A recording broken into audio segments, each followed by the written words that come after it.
আপনার দলের যে সমস্ত লোকজন আছে তারা একবার কি আপনার বইয়ের দায়িত্ব নিবে, আপনার বাচ্চার দায়িত্ব নিবি না? কার জন্য আপনি আন্দোলন করতেছে?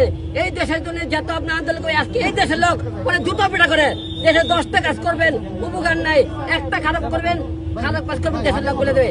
তাই আপনার বলতে চাই, এই ভাই দেশের জন্য কাজ করে, জনগণ যারা দেশের জন্য কাজ করে তাদেরকে যদি নিবন্ধন না দেন কাদেরকে দেবেন? তাই অনেক নেতাকে তারা এখানে দেখবেন আসেন, তাদেরকে বলবো তারেক ভাই এখানে দেখবেন না আসে, আপনার সকালবেলা কালকে নির্বাচন অফিস করলে সবাই তাই একযোগে বলবেন তারেক ভাই দলকে নিবন্ধন দিতে হবে কালকে।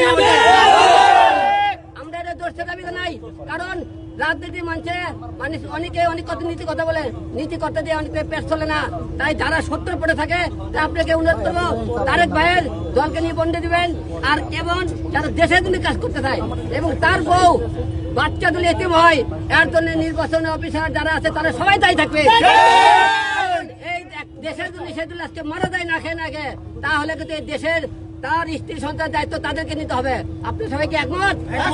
তাই আপনারা কালকের দিনের মধ্যে ভাইয়ের দলকে নিবন্ধন দিবেন, না হলে যারা নেতারা আপনি দেখতে আসেছেন তারা সকালবেলা সবাই আপনারা বলবেন এই দলকে নিবন্ধন আগে চাই।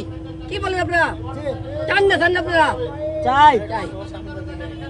অনেক ধন্যবাদ হিরো আলম ভাই। আসলে হিরো আলম ভাইয়ের উপর যখন হামলা হলো ঢাকাতে, সেই সময় সেই হামলাটা হওয়ার ফলে এখানে যে সঠিক নির্বাচন হয় না এটা আমরা সবাই বুঝে গেলাম। যদিও সবাই বলছিল যে আওয়ামী লীগের দোসর, সেই জন্য ভোটে অংশ নিচ্ছে, কিন্তু বাস্তবতা ওই হামলাটাই দেখা দিচ্ছিল জাতিসংঘে।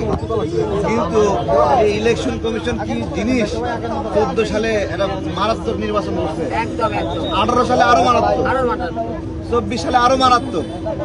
এই মারাত্মক নির্বাচন কমিশনের একটু মেরামত দরকার আসেনি? তো এই নিবন্ধন যদি সঠিকভাবে দেয় খুবই ভালো, না হলে তাদের মেরামতের আন্দোলনে আমরা নেমে যাবো।